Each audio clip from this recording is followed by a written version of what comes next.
नमस्कार, आपण पाहत आहात बहुजन हिताय न्यूज, जनसामान्यांचा बुलंद आवाज।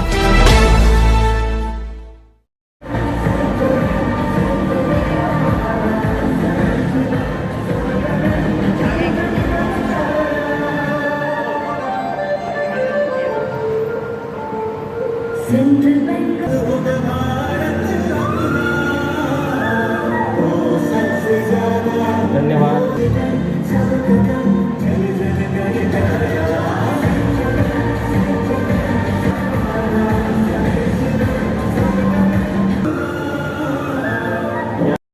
सोनल सर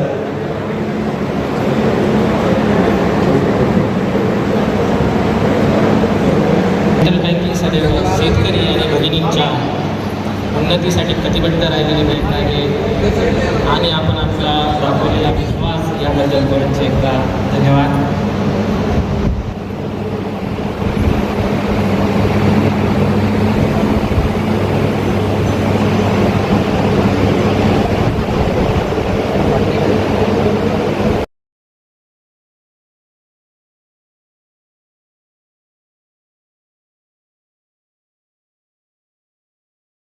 सेंट्रल बैंक की तरफ से कृषि समिति की तरफ वार्ता ये प्रोग्राम आपने रखा है और बचत गटों को आपने अनुदान देकर उनका सत्कार भी किया है, इसके बारे में आपकी क्या ओपिनियन? नमस्कार साथियों, मैं धर्मेंद्र कुमार, क्षेत्रीय प्रमुख central bank of India, Chhatrapati Sambhaji नगर।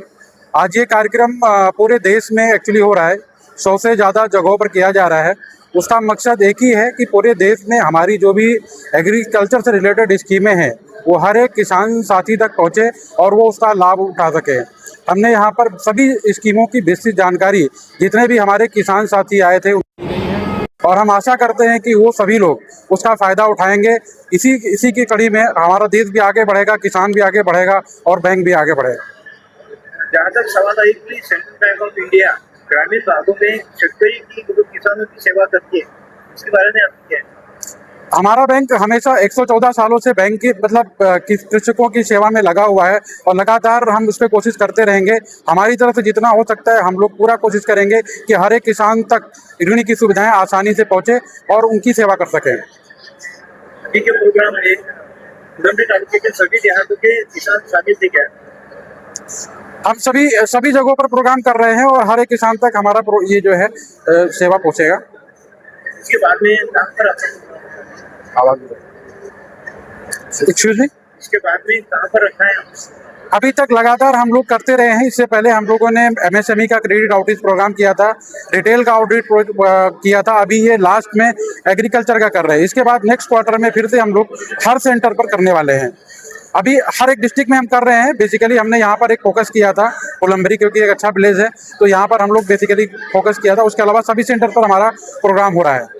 कितने बचत गटों को आज सहायता की गई है? यहाँ पर आप देख सकते हैं लगभग 200 से 250 लोग उपस्थित थे। उन सबको अभी सैंक्शन लेटर प्रोवाइड किया गया है। उसके अलावा बहुत सारे साथी हैं जो नहीं आ पाए हैं, जो विभिन्न ब्रांचों के माध्यम से उनको जो है सैंक्शन लेटर प्रोवाइड किया गया है।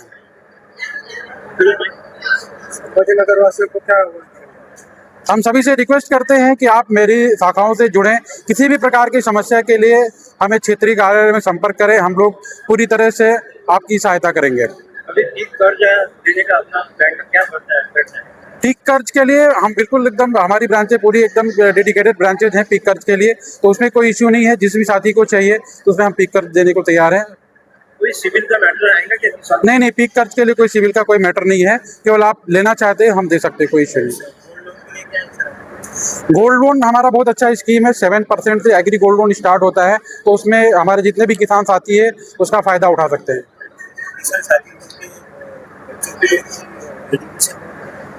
एजुकेशन लोन एक्चुअली सभी के लिए है, तो जिनको भी एजुकेशन लोन चाहिए तो डायरेक्ट संपर्क कर सकते हैं, कोई इशू नहीं है। विद्या लक्ष्मी पोर्टल के थ्रू अप्लाई भी कर सकते हैं, डायरेक्ट भी कर सकते हैं। कृषि कर्ज के बारे में क्या है? देखिए, कृषि ऋण क्या है ना, 7% से स्टार्ट होता है, ठीक है।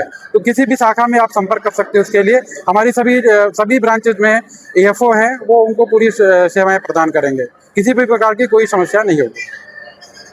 बैंक की तुलना में किसी बैंक किसानों के करीब पहुंचती नहीं, आप भी किसानों की तरफ पहुंचते हैं, उनकी समस्या का हल करते हैं। देखिए क्या है ना, भारत एक कृषि प्रधान देश है किसान बढ़ेगा तभी देश बढ़ेगा, तो किसानों के बारे में हमें सोचना ही पड़ेगा।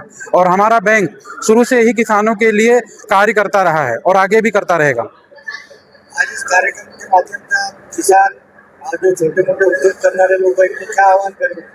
हम सभी साथियों से आह्वान करते हैं कि वो हमारी शाखाओं से जुड़े और किसी भी प्रकार के लिए हमें संपर्क करें, हम उनकी सेवा करने के लिए तैयार हैं।